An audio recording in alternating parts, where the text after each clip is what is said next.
कुछ ऐसे टिप्स और ट्रिक जिसका इस्तेमाल करके हम मुश्किल से मुश्किल काम को आसान बना सकते हैं। तो कुछ इसी तरह के टिप्स और ट्रिक्स मैं आप लोग के साथ शेयर करने वाली हूँ। इससे क्या होगा, आपका समय और पैसा दोनों बचने वाला है। तो आज के वीडियो को लास्ट तक ज़रूर वॉच करना, क्योंकि ये वीडियो आप लोग के लिए बहुत ही ज़्यादा हेल्पफुल हो सकता है। साथ ही वीडियो को बिल्कुल भी स्किप मत करना। अगर आप वीडियो को स्किप कर दोगे तो आपके बिल्कुल भी समझ में नहीं आएगा कि वीडियो में एक्चुअल में है क्या। तो बिना देरी किए फटाफट से वीडियो स्टार्ट करते हैं। मेरी पहली टिप्स है ग्लास की बोतल को लेकर। जब भी हमारे घर में इस तरह की ग्लास की बोतल आती है तो इसकी क्लीनिंग करना बहुत ही ज़्यादा मुश्किल हो जाता है। साथ ही इसके अंदर से बहुत ही गहरी सी बदबू आती है, क्योंकि हम अपनी ग्लास की बोतल का कई तरीके से इस्तेमाल करते हैं। कभी हम इसमें डिटॉक्स वाटर बना के रखते हैं, तो कभी हम इसमें शरबत को भर के रखते हैं। तो इस वजह से इसमें से बहुत ही गहरी सी बदबू आने लगती है। तो आज मैं ये वाला एक सॉल्यूशन आप लोग के साथ शेयर करने वाली हूँ, जिससे क्या होगा, आपकी कोई भी ग्लास जार या फिर कोई भी बोतल से बहुत ही गहरी सी बदबू आ रही है तो इसके लिए हम क्या करेंगे, एक माचिस की तिल्ली को इस तरह से जलाकर उसे फटाफट से बुझाएंगे और उसे उस ग्लास जार या फिर कोई भी बोतल के अंदर डाल देंगे। इससे क्या होगा, इसके अंदर की जो भी बदबू होंगी ना वो हमेशा के लिए ख़त्म हो जाएगी।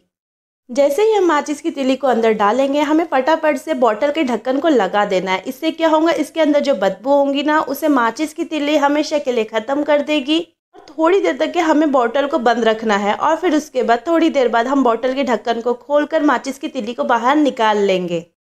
और फिर हम बोतल को अच्छी तरीके से पानी से वॉश कर लेंगे और उसके बाद हम इसका इस्तेमाल जब भी करेंगे तो इसके अंदर से हमें बिल्कुल भी बदबू नहीं आने वाली है। मेरी बताई गई इस ट्रिक को एक बार इस्तेमाल करके ज़रूर देखना। तो चलिए बात करते हैं हमारे नेक्स्ट टिप के बारे में। तो मेरी नेक्स्ट टिप है नेल्स को लेकर। हमारे नेल्स कई बार क्या होता है, पीले पीले से दिखाई देने लगते हैं, जिसकी वजह से हमारे हाथ बिल्कुल भी अच्छे नहीं लगते हैं। आज मैं आप लोगों के साथ एक ऐसी ट्रिक शेयर करने वाली हूँ जिससे क्या होगा, अगर आपके हाथों में या फिर नेल्स में पीलापन आ गया हो तो आप उसे फटाफट से रिमूव कर सकते हैं। और इसके लिए हम इस्तेमाल में लाने वाले हैं कोलगेट का। कोलगेट तो हम सबके घर में होता है, तो हम क्या करेंगे, अपने नेल्स में अच्छी तरीके से कोलगेट को लगा लेंगे। कोलगेट को लगाने से क्या होगा, आपके नेल्स में जो भी पीलापन या फिर जो भी मैल वगैरह है वो बहुत ही अच्छी तरीके से रिमूव हो जाता है। और ऐसा करने से जो आपके जो नेल्स है ना वो एकदम साफ सुथरे से दिखाई देने लगते हैं। तो कुछ इस तरीके से हम अपने नेल्स में कोलगेट को अच्छी तरीके से लगा लेंगे और हम अपने नेल्स पर कोलगेट को 5 मिनट तक अप्लाई करके रखेंगे। और फिर उसके बाद आप देखना हमारे जो नेल्स है ना उसका पीलापन एकदम से छूमंतर होकर गायब हो जाएगा।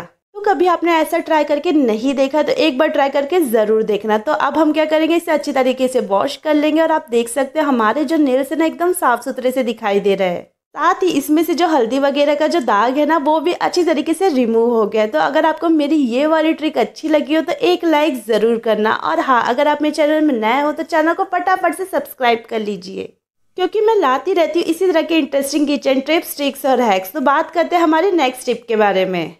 तो मेरी नेक्स्ट टिप है नई नई कंघियों को लेकर। जब भी हमारे घर में नई कंघी आती है तो हम क्या करते हैं, उसे डायरेक्टली अप्लाई करने लगते हैं।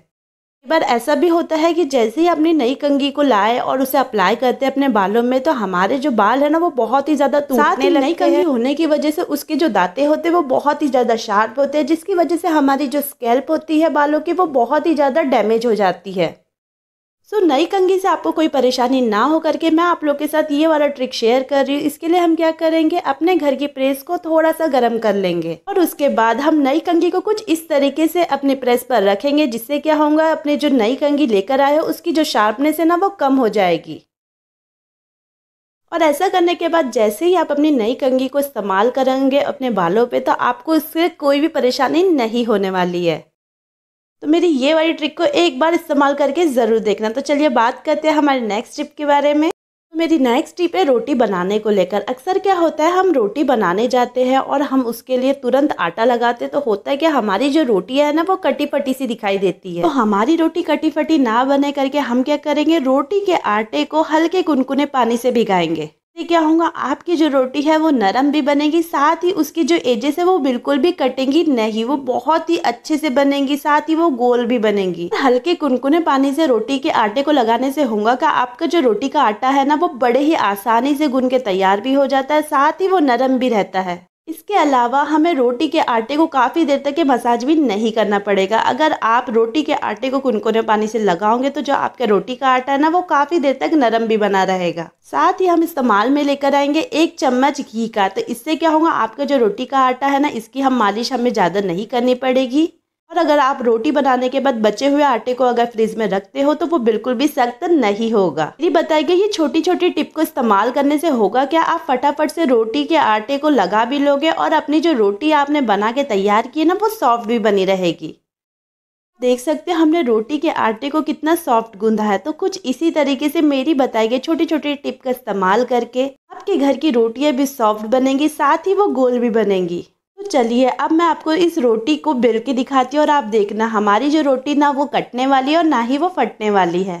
साथ ही हमारी जो रोटी है ना, वो बिल्कुल भी चौकी और बेलने से बिल्कुल भी नहीं चिपकेगी। तो चलिए अब हम क्या करते हैं, इस रोटी को बेल के देख लेते हैं। तो अगर आपकी भी रोटियां चिपक जाती है या फिर वो कट फट जाती है तो आप भी मेरी बताई गई इस ट्रिक का इस्तेमाल करके अपनी रोटी को बढ़िया सॉफ्ट बना सकते हैं, साथ ही वो गोल भी बनेगी। तो चलिए अब हम क्या करेंगे, अपनी रोटी को अच्छी तरीके से बेल लेंगे।